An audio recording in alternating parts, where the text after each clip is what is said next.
Welcome to the Challenges of Change, the podcast where we explore the transformative journey towards self-improvement and personal growth. I'm your host, Laura, a mindset coach in the health and fitness industry, here to guide you through the hurdles that life throws at you.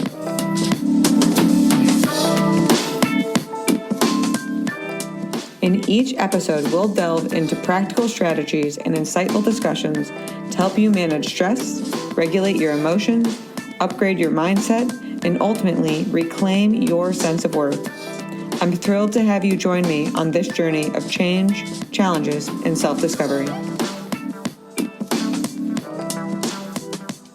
And we are back for another episode of the Challenges of Change. And today I have a very special guest. Her name is Jennifer, and don't worry, I'm going to let her tell you all about herself. But before I do, I got connected with her through a really good friend. You guys have heard me reference Coach Lori before, who was kind of like the older, wiser, big sister coach who asked me like a pivotal question in my coaching journey. And turns out she's very good friends with Jennifer. I'm pretty sure they went to college together, right? We did, yes. We met in college. Which, then of course I had a million questions about that, but you will see just how heartfelt and aligned and spiritual that Jennifer is, and it just felt so harmonious to me. So naturally, I have to introduce her to you. So thank you for being here, and I'd love for you to tell everyone a little bit about you. Thank you for having me on. I was so excited when you reached out to connect after that workshop. It was a really neat chance to meet some other coaches and some other people working in kind of the same remote coaching landscape that we're all working in. So my name is Jennifer Ferrante. I'm a clinical hypnotherapist. I work out of Tulsa. I have a private practice here with my husband who does back. We have sound therapy and a bunch of other modalities that we offer here in office, but we also do remote work. And I got on that path towards hypnosis. Never something I would have seen myself being, if I told my younger self, you're going to be a hypnotist, like I would have thought I was crazy. Yeah. But at the same time, I was always very fascinated, like magic and like saying the right words, right? So like abracadabra and like language. I love language and how it unlocks doors for people. So maybe I could have sort of Another seen piece of that. the puzzle. See, I was like, Yeah. hated reading, but the science, loved me some science. There you go. Yeah. Yeah, I love science too, but language has always been my thing. And in fact, in high school, I remember asking my English teachers for like more homework, or I would like want to change the syllabus so I could read like specific books because I thought the etymology would be really interesting. And so language has always been my thing. And pulling the right words and the right feelings to help unlock things for people is something that I really enjoy. But the journey definitely didn't start there. I started in herbalism, actually. So I'm a master herbalist as well and a vitalist herbal practitioner. My daughter started having a lot of health issues when she was young. So this was way back in 2009, maybe. So my firstborn, I have 7 kids. My oldest is 19. So when she was just a toddler, she all sorts of gastrointestinal issues and allergies and eczema breakouts. And so we knew she had a very sensitive stomach, and we just were not finding answers going the traditional route. She had been to see specialists and doctors, and we really weren't getting anywhere. So I decided, okay, I'm going to self-study, and ventured into herbalism and studied with the Amish and studied through a very interesting practitioner that came out of the Unami Tib discipline, so out of Africa. In my practicum that I did with them, I specialized in Ayurveda, so like pulling from these very different medical models, than we had in the Western medical paradigm. And so that was my start. And then I had this like kind of spiritual mystical experience, I guess, where I was helping a lot of women with infertility, with different herbs and decoctions that they would drink to help with their hormones and then ideally become pregnant. And I helped about 21 women to get pregnant, which was all of the women that came to me for that. So I had a pretty good track record with Nice. herbs for that. And then the 22nd person who came to me said, I'm just going to be honest with you. I will not drink tea all day long. I just won't do it. I know myself. So this is not going to be a method that helps me. But I really think if you just touch me and intend for me to be pregnant, I will. And that was so out of the realm of like, Wild. right. Like nobody had ever asked me anything like that. And I was just like, well, I'm not Jesus. Like, I don't, okay. But I did have that like seed of, I know the power of belief. I know the Mm, power of belief. And if she thinks that this is exactly what she needs to get pregnant, it probably is. And so I said, okay, we can try that route. Like I will lay my hands on you and intend, and we will visualize this baby soul that's going to come into this world. And we just did a lot of intention work around it. And sure enough, like 1 week later, she was pregnant. And so, and even the timing didn't yeah. make sense for that because like she was not, like it didn't make sense. Right. But also, it made perfect sense because she knew that that was what she needed to probably open up some kind of block that she had to accepting that soul before that point. So that just opened up this entire. Mhm. It blew my mind. First of all, it blew all of the walls off of the limits that I thought were around health and belief and all of these things that had a formula, had a protocol in my mind. And I thought, okay, this is more than just herbs in the body. I need to understand how to work with the mind. Mhm. And so hypnotherapy came into my awareness, and it was a really like full holistic program that I went through. And that was the springboard for what we've created here now, which is really centered around healing stories. So it's hypnotherapy, but I focus on Ericksonian hypnosis, which is a story based healing stories.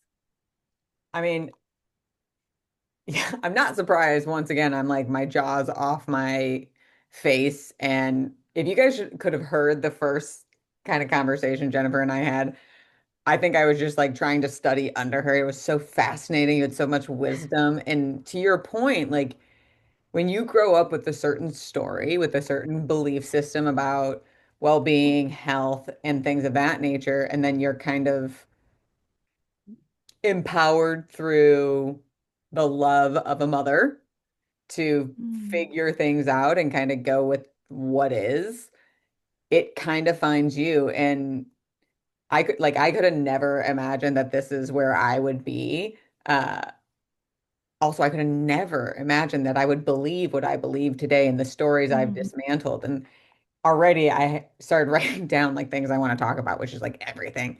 But first and foremost was that power of belief, right? Mm. You didn't know when she came to you, but it is so wild. And I remember when I got my first coaching certification, they said, what you believe you will experience, and what you experience then confirms your belief. And I'm like, okay, Yeah. like that sounds like way too simple. And then I got into the science of it and I was like, huh, that makes like crazy sense. And then I started thinking about Yeah. um, what is it, placebo effect, right? Mm-hmm. And it's like, okay, so what we believe is truly like it matters. Because before it just was It like, is the okay, most powerful yeah. medicine. Like if you do medical trials, clinical trials, Mhm. the placebo is extremely effective. The nocebo is Yeah. extremely effective. And that's actually what my book is about, is the nocebo effect. I was chatting with you beforehand that that's like my newest thing in the works. It's all about the nocebo effect. Mhm. And there's so much science behind it, like you were talking about. I think it was like day 3 of college classes for hypnotherapy that we learned about the reticular activation system and how it's always scanning for what we want to see. So that's why if you learn a new word, all of a sudden it's Yeah. I keep hearing it around you. You'll see certain cars all the time, certain numbers. When you become aware of something, your Hmm. RAS is scanning your environment, Uh-huh. making it true for you. Yeah. So there's 100% like so much science around it. It's not this huge, vague thing of we don't know why it happens. It No. makes a lot of sense, but what Yeah. you believe really matters. Yeah. And the car thing that you mentioned, I feel like that's the one that the audience will recognize the most of like when you're shopping for a new car or when you just get a new car, it's like you never see this car, and then all of a sudden, once you buy it, you see it everywhere. Yeah. And the simplest exercise that I do with a lot of my clients to kind of like very superficially demonstrate it is I'll be like, all right, look around your room and notice everything that's red. And they do. And then I'm like, all right, now close your eyes and tell me everything you saw that was blue. And they ultimately like open their eyes and they're like, I looked for red. And I'm like, Right. exactly. But there's blue Mm-hmm. there. You just don't see it Yeah. because your brain's not retaining it. So Right. the power of our brain, I wish it was something people had more curiosity about earlier because I feel Mm-hmm. like it would help us debunk a lot of the stories, which kind of takes me to where you launched me next. It blew the wall off the limits that you perceived, right? Yeah. Yeah. So you specialize in healing stories that we tell ourselves. And we were just talking about how the mind kind of perpetually keeps us in this cyclical space of stories, which then becomes identity, personality, experience. And you had this moment where you just kind of went with it and it just Mhm. transcended those walls. What Yeah. happened after the walls were blown? Hmm. So that happened to coincide with a lot of other factors in my life at the time Hmm. where and you probably noticed this too, like when one layer rips off, it's like ripping off a band-aid, like everything spills out, Yeah. right? So that same theme was happening everywhere in my life. Hmm. I was going through like a huge deconstruction at the same time. So that coincided with this happening. Yeah. Um, and I was in a phase of life where it felt like everything I had previously believed I had watched crumble. And I was right in those phases of putting in the blocks back in place of like, okay, I feel like I know nothing. Hmm. So what can I nail down that I actually do know? And I literally had on my notepad in my phone, like the note app. Yeah. I would just like when I found something that I was like, I know that's true, I would just jot it in there because I needed some anchors because I was Yeah. like, holy cow, nothing, like all of the fabric of what I believed was true has just been, the rug was pulled out from under me. And I've put some of those pieces back in, like I've added them back in. So even though I watched it all totally crumble. And, the faith that I was raised in, that was a really scary point in my life because I was very afraid to Yeah. let that piece go. Because I didn't think that I would be able to retain or hold on to any of it. And that was so much of my identity. Hmm. Um, that was all happening at the same time. And and I have laid pieces of that back in that have always felt true to me. Hmm. So I didn't feel, but I felt like I had to pull it all apart first, Yeah. to just let everything break Well, it's like if one to thing is find what it blown, was real. what like how do you know everything else isn't blown, right? So like Exactly. it It's really, like your brain just busts and is yeah, like, what do I believe about anything? right. Like how do I know Oh, everything okay. else isn't crap? Right. Because I definitely, one of my big struggles is like, I love information. I love knowledge. I want to amass as much of it as possible. I want to read read all the books and all the things, study all the things. I feel like my life isn't long enough to possibly learn everything I want to learn while I'm here. And so I do struggle with feeling like when I talk to someone, my judgment in my mind that I have been working on for a long time is thinking like, do you even know like a smidgen of what I know about this topic or whatever? It's Mhm. super judgmental when I find out. So again, this was another belief of my own that I had to totally dismantle of like, just because I have book knowledge does not mean I hold knowledge and wisdom on Mm. all things. And I have been taught, more by children who have none of that, Oh book no. learning or Yeah. anything. They just know things, It's crazy. And so it was just a period of time in my life where literally everything I thought I knew, life was showing up around me to show me you don't know everything you think you do, Hmm. and we're going to pull you through this to Mm. give you a better understanding of like finding wisdom everywhere in everything and be holding things a little less, Attacked. like Right. Let's yes, rip. yes, Yeah. like open your hands a bit. Being So open. that was a fascinating time, like, but extremely uncomfortable, scary time, like not at all comfortable. Oh God, no. But there's so many like subtleties, and since you love language, and now I do love language because it's so true and it super reflects like the mindset. Like you were saying, the universe was going to pull you through versus I'm going to push through, right? Like if Mm-hmm. we listen to Mm-hmm. modern culture, people talk about I just got to get through. I just got to push through, right? Right. But pulling is more like a guidance in a weird way. Like I Mm-hmm. always use the language like this found me. Like I wasn't necessarily seeking it, but Mm-hmm. I'm a curious person and my husband introduced me to podcasts. Heard something I'm like, huh, interesting. And I'm curious enough to like explore. I had no idea what door I was unlocking. And I'm weirdly grateful that I didn't. Not that Mm-hmm. I wouldn't have gone through it because I'm kind of like, show me the challenge, let's climb the mountain, thus my logo, right? But not knowing made it a lot more, I guess, open and curious and just like boundaryless almost, not in like a negative way, but like Mm-hmm. I didn't have preconceived notions. I didn't have expectations. I was like, I'm going to learn something to help people.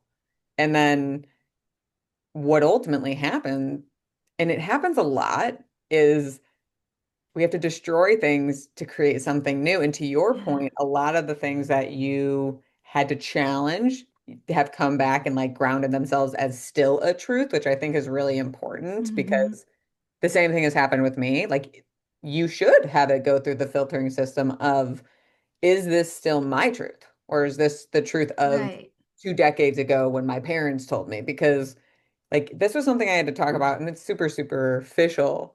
But with my mom, even like my mom stopped working when she had my older brother. Like email and internet wasn't a thing yet. Mm-hmm. So like Mm-hmm. when she talks to me about work stuff sometimes, I'm like, yes, I recognized your experience, but like there's certain gaps in how she can even give me advice because she doesn't understand email and the context of that in business and what it's like to have like your email on your phone and being able to be home and on the couch and checking work. Like when she left work, right? So it just Right. to have the beliefs of a pre-internet and live in a post-internet alone. Yeah, we all Mm-hmm. do need an upgrade. Because hey guys, it's me. I just want to pause you for a brief moment because there's something important that I think you need to know about. So often when I'm in sessions, I hear people talking about how lonely they are, how anxious they are, and we really do need each other.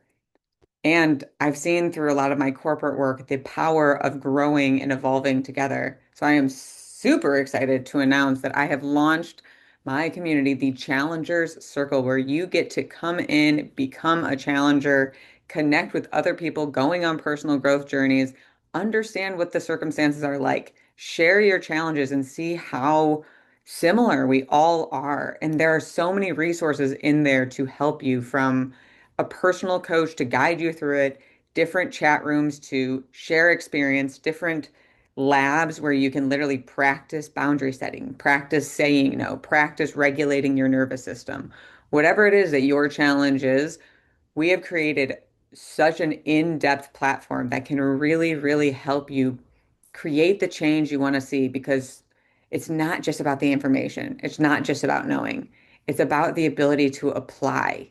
And because we believe in this so wholeheartedly, we are giving anyone who joins a full free month of everything that we offer with the personal guidance of a coach to make sure you are supported, you are accountable, and you are being guided through. And after those 30 days, you can decide which level works for you. If you want to stay in the free level, that is perfect. We want to see what you use. And between now and the end of the year, if you do decide that one of the paid tiers is what's best for you, we are offering $100 off to anyone who joins before 2026. So if you are ready to accept the challenge, truly enact the change that you've always craved in your life, now is the time, and we have created the zone, the arena for you. It's time to come home to yourself, and that is what the Challenger Circle stands for.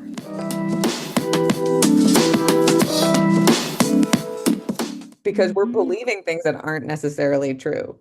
Um, It's not the running program anymore. uh-uh. But It's like when our phones need yeah, need to upgrade. right.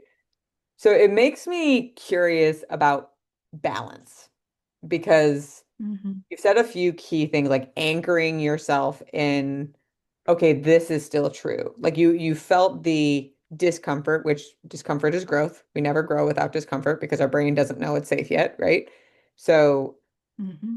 you needed to find that balance of not necessarily seeking what's true, but being open to the wisdom unfolding for you, right? And even the books you're talking about, like I want to read everything. Like, how do you navigate balance? Even what is your perception of balance? Right. Well, and as we were talking, one of the things that I was thinking of in this course that I built for gifted neurodivergent adults, there is this process. It's a theory by Dabrowski. Are you familiar with Dabrowski at Uh, all? And like theory of Very, very slightly. disintegration? Yeah. Okay. So he has this theory of positive disintegration. And what he describes is a process that these individuals will go through many, many, many times in their life of dismantling things and then building them back up. People who have high ideals are highly visionary, just basically do this like butterfly transfer many, many times in their life where they just become goo, and then become a butterfly again. And then it's like, well, maybe not that butterfly, goo. And then it's like this process that just keeps happening. Um, and it sounds a lot, like what we're talking about here, where sometimes you have to become goo to get to that Yeah. next place. And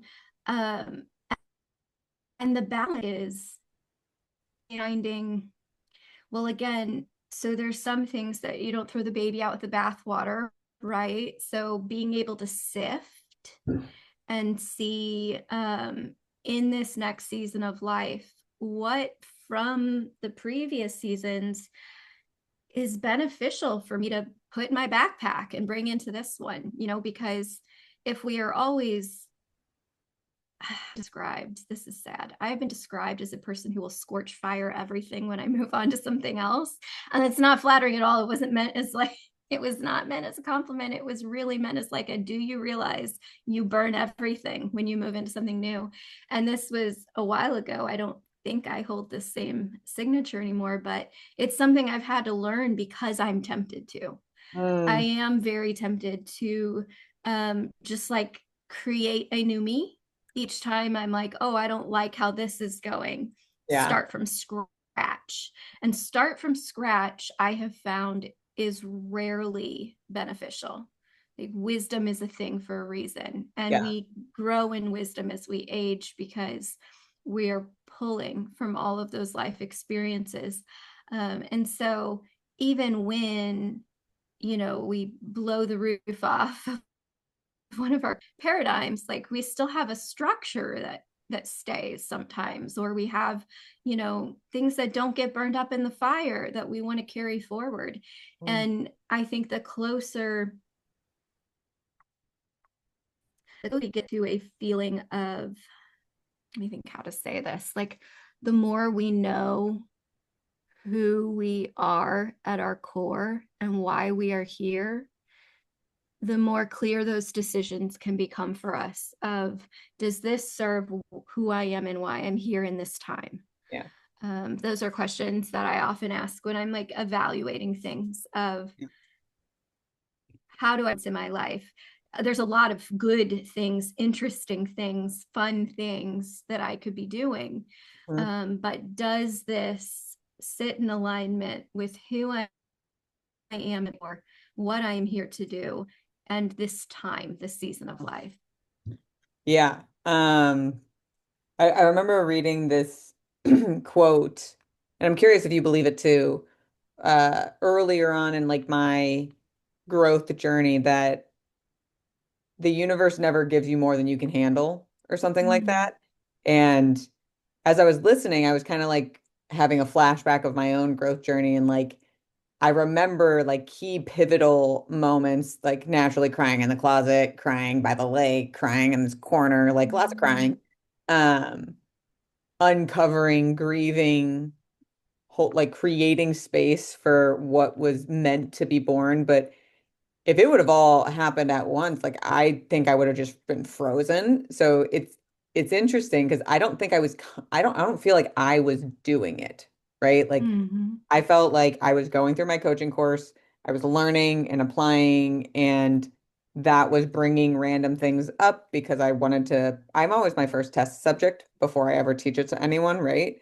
And I want to make sure it works before I teach it to anyone.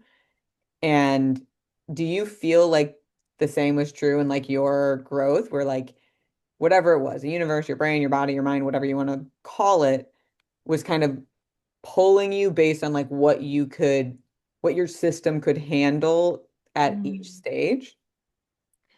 Yeah, and I think that's where the keyword like perception comes Believe in, what you believe because you could handle. right, Yeah. because I can't say that everything that's happened to me did I in that moment believe I was capable of taking on or handling. I remember feeling many, many, many times of like, this is enough, no Yeah. more at capacity. Um, Yeah. but but then in retrospect, when we're able to see the other side, um, change never feels comfortable. And if it does feel comfortable, you're probably not really changing very much. Oh my God, no. But this reminds me of a really funny story that I just have to interject. I remember at my bachelorette party, I it was at it was a tailgate at a like the Indiana University football game, and one of my cousins was 20, and there's a bunch of people there, and I told them do whatever you want. And at one point, she went to go see her friends, and she came back to our tailgate, and she was crying. And so I went and I saw him like, what's wrong? And she's like, well, I'm mad at person A, and person B is now mad at me because I won't tell person A that I'm mad at her. And in my defense, I was a little inebriated. It was my bachelorette party, and I laughed. And naturally, that's a horrible response when someone's crying. And she's like, "Ugh, Laura." And I was like, hold on. I'm sorry. I'm sorry. I'm sorry. And I was like, come here. And I brought her over to the side of my mom's car where one of my friends was pumping because she had a newborn and she was watching a video of her daughter at the time. And she was crying and pumping because she missed her daughter. And I said to my cousin, I'm like, do you see what's happening in the car? And she's like, yeah. And I'm like, these are the types of problems that I'm used to dealing with. And I didn't mean to laugh, and that was a really crappy response, and I'm very, very sorry. But these are also the struggles you need to go through so that when these are the struggles that you're experiencing in Mm, your life, like you can handle them. So like, Mm-hmm. yeah, what you're going through, I remember what that was like. That sucked. And you kind of have to learn to navigate these things so that when you get to points where you need to pump and make decisions when it's okay for you to leave your kid, you can feel prepared and have the capacity within your system. And Mm-hmm. she was, well, her first response was, ew. And then she's like, okay. And she went back to drinking and it was totally fine. And we've talked about it now that it's like 10 years later. And she's like, yeah, I remember that conversation. And I was like, I just have to go through this was the only thing like she really took from it. I'm like, hey, not bad for like a drunken Laura for like getting some wisdom across. But um, I do love the pull back in of the perception and the belief because in the moment, you don't feel like you can do it. Mm-mm. But Mm-mm. in hindsight, you always realize you can. And I know, like my husband told me this once. He's like, I can always tell when you're going through something because I changed the background of my phone to this one uh, thing I made on Canva that says, I called this experience into my life so I can transcend it. Mm. Because to me, there's a power in taking ownership of the reality that, like, whether I consciously called it in or my belief system called it in or I was wondering enough and the energy found me, I don't know. I don't need to know, but I'm in it. And if I'm Mm-hmm. in it, it means I called it. So I need to learn what it means to transcend it for me. Right. Yeah. Yeah. I think as you were talking, I was thinking about how, yeah, in that moment, we will not feel maybe up to the task. But one thing that has really helped me when I'm in those moments where I'm like, this is more, when I said, it's like that people are like, I'm not going to pray for patience because I don't actually want to have patient, or like you start to think I want this growth, but then you get on the path of that growth and you're like, wait a minute, let's like Yeah, kind of backpedal a little bit. I didn't realize it meant this way. right. um it was funny because, okay, this is just my head's humor, but or my mind's humor. My kids are obsessed with Benson Boone right now. Okay. So I don't know if you're aware who that is. He's a singer. He's big Oh, no, with I my am. kids right now. I do know who that Okay. So they're just obsessed with Benson Boone. I hear Benson Boone in my head 24 hours a day because they're always blasting. And I got John, my son, a record for his birthday. So it's in the record player downstairs, it's in the media upstairs. Anyway, so I'm sitting in meditation on Monday because every Monday night, my husband and I go to a 1 hour meditation. And I'm sitting there in meditation. And I just had an experience where he had brought something up as a possible like entrepreneurship opportunity. Okay. And my immediate reaction was, oh no, I don't like this idea at all. Hmm. But I have learned that if I immediately speak on that, oh no, I don't like this idea at all, it shuts him down versus like giving it some breathing room and like seeing if it's even something he's really gonna move forward with, because that it doesn't always mean that it is. So in meditation, I have that running in my head and I'm sitting down and I see myself um, putting space between the right now and when that could ever be a possibility, right? So I'm like, I don't need to do anything in this moment. And not only do I not need to do anything in this moment, I can actually break each moment up into even more infinite, what is in now I can't even say that word, infinitesimally smaller. Help me out. I was really, Anyway, really, very, really, very, really, very really, much really smaller, small. Yeah. Yeah. really smaller, fractal pieces of pauses, right? Yeah. I can see the word in my head and sure can't spit it out. So I can break this in, I can put immeasurable pause between the way I'm feeling right now and me ever having experienced this. And I can slow that down as long as I want to sit in this until my soul's ready. Mm. And I was feeling that fully in that moment. And then I hear Benson Boone in my head go, slow it down. Da, da, da. And I just about started cracking up during meditation. And I had to tell the kids when I got home, I was like, Benson Boone was in my meditation tonight. But it brought in this amazing wisdom. And that song is actually about anxiety and like pause, Yeah. slow it down. Um, and that's a big part of change, is that we can face change head on and still say, I'm going to slow this down for a second and then I'll move forward again when I'm ready. Take a pause, take a breathe, or breath, and create space, Yeah. because that's how we adjust Yeah. to things. We get into it, we create space, and we move in, and then it doesn't feel like it's happening all at once. For sure. And one of the things, like when I get an idea in my head, I call it like a ping pong game because it will Mm-hmm. just will randomly start batting itself back and forth. And like I have to figure out, like, I just have to hold it. Like it tells me when Mm-hmm. I'm ready. Like I've tried to pursue it and like nothing comes of it. So it's like it tells me when I'm ready to find the clarity or uncover it for whatever it is. And one of the Mm-hmm. original ping pong games that was played was around overwhelm versus abundance. Yeah. And this is one of my favorite kind of mind breakers that I use all the time with my own stress, my own anxiety is, overwhelm and abundance, they appear contextually very different. Overwhelm is typically associated with heaviness, stress, it's perceived negatively, right? Whereas abundant is typically viewed in a positive light.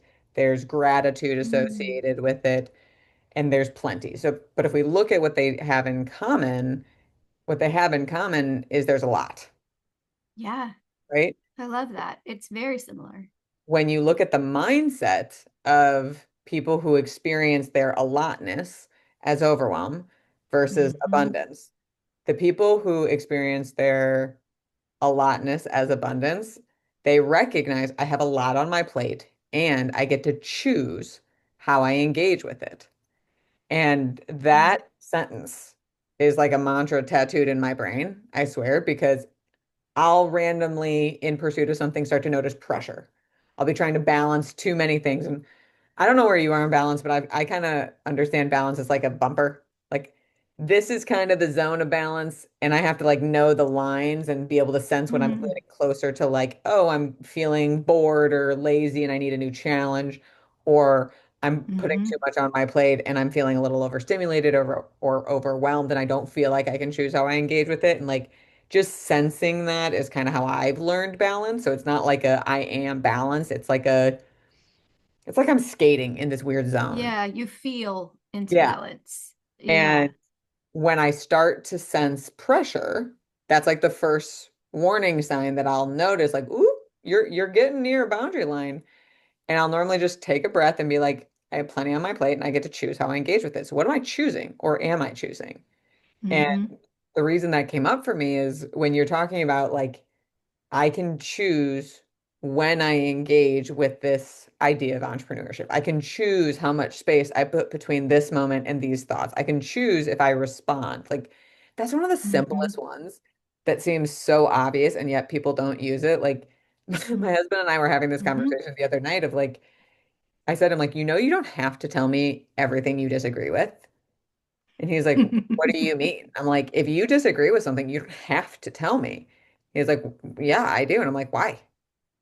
And I'm like, do you want me to tell you everything that I disagree with? And Mm-hmm. he's like, I hate when you do this, but maybe for a day, like maybe just for like a day. Let me like see what your point is. So the next day, anytime he said something that I disagreed with, we didn't even make it a whole day. We made it like till noon. And then he was like, I don't like this. It's like Yeah. experiment over. And he was like, so that's what it's like with me sometimes. I'm like, well, I'm not you, so I don't experience that the same exact way. Mm-hmm. I honestly, hon, I just didn't know if you had the option, like that you knew you had the option. Like, what value is it adding to your Right. life, letting me know that you disagree? Like, do you even think you're choosing to do that? And now I can totally recognize when it's happening. So I know when he disagrees because he makes this weird face and he pauses and he's like, He's thinking about it. interesting. And he always does it like that. And I'm like, all right, like that's great. And like we don't have to agree. I actually Mm-hmm. like that we don't agree because to me, multiple perspectives is good, right? Mm-hmm. So, man, I could just have you on and talk to you for like literally a century. I swear to God, there's so much I knowledge. know. We have to Uh, have you on our podcast ugh, too. great. So I'm We'll sure you just do a guys, series. yeah, we're gonna have to. You can see why I needed to have Jennifer on the podcast, but if I were to kind of bring some of the key points home and let me know if I miss anything. Um, belief and the power of belief really does Mhm. have way more of an impact than you realize. And we all have beliefs, even if we don't think we do. We're just not always Yeah, conscious of them. Like one of the right. most common limiting beliefs is I'm not enough. It's a scarcity mindset, Mhm. right? And so then people experience life that way. And sometimes getting the wall blown off is Mhm. exactly what you need.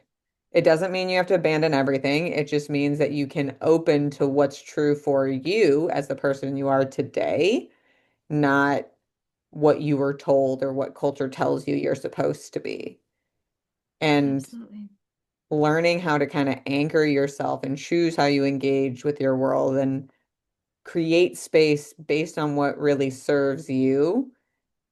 Like I heard this the other day and it just popped into my brain because it feels so true. Is like we don't realize that once we become adults, our job in life is to learn how to take care of ourselves. And we don't think about it as like taking Mm. care of ourselves. We think about it as like living life or getting through life. And we Or focus on, taking care of others. right. And like we Yeah. focus on success or others, not Hmm. realizing like there's no parents anymore to take care of you. You are now the parent to take care of you. And like, what does that actually mean? Like Right. that's really what jumps out at me from all of this is like the dismantling of the different identities and ideations that we carry is intended to support your truth as who you are, not the cultural narrative. And it doesn't mean any narrative that we were given had an ill intent, but it was always filtered through another person's Yeah. understanding. So it can never be fully your truth until you run it through the ringer and see, like, is this mine? Right? Right.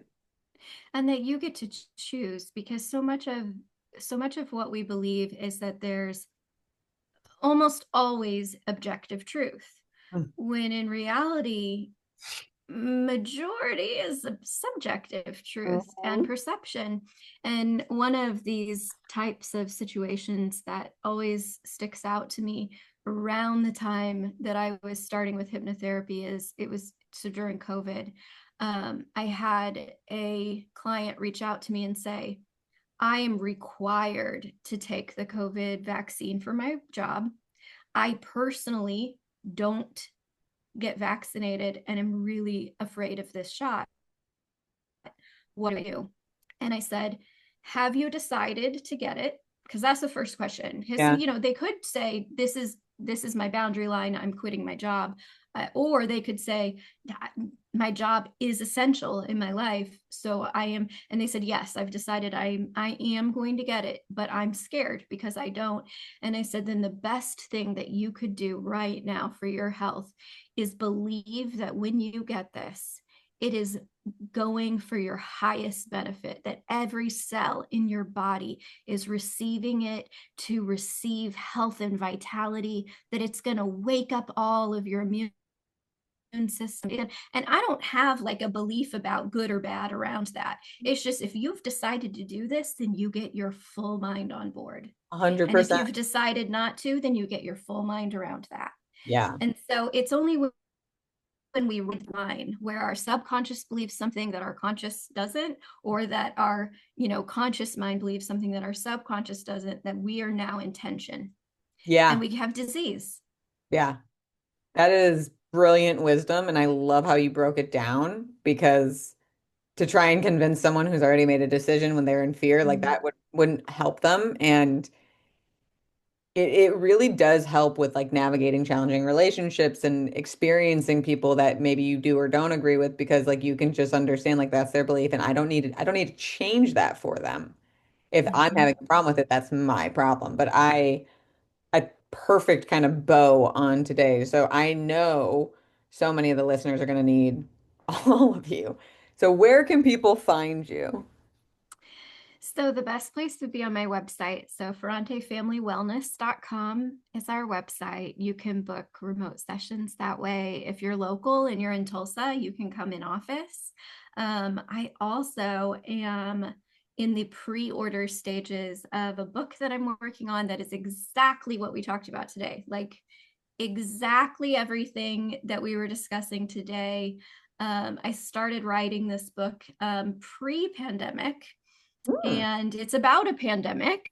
And Wild. then it started, and right, and it's all started happening, and I was like, crud, I'm creating this with my thoughts, so I'm gonna stop.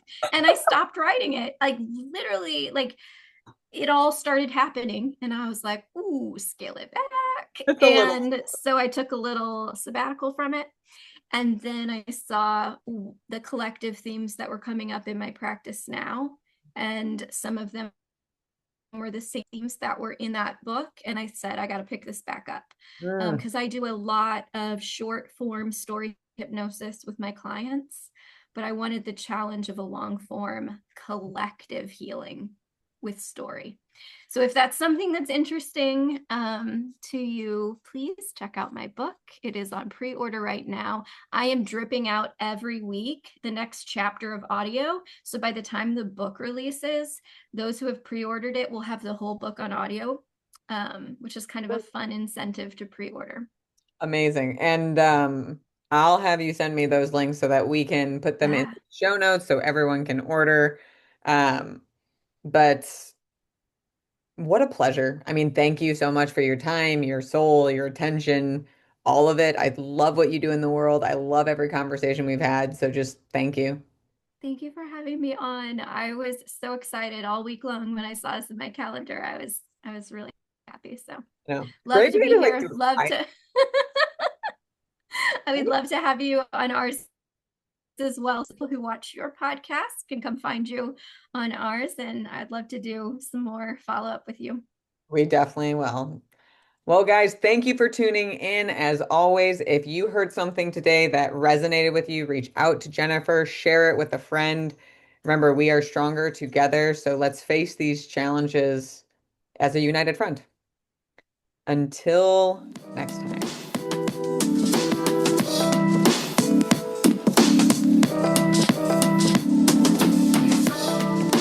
Thank you for joining me on today's episode of The Challenges of Change. If you're ready to stop stressing and reclaim your sense of worth, be sure to visit my website at www.changebychallenge.com.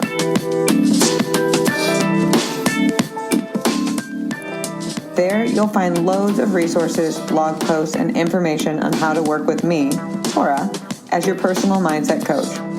Remember, if it doesn't challenge you, it won't change you. Don't let burnout or any other obstacle hold you back from living your best life. Take the first steps towards positive transformation today. Thank you again for listening.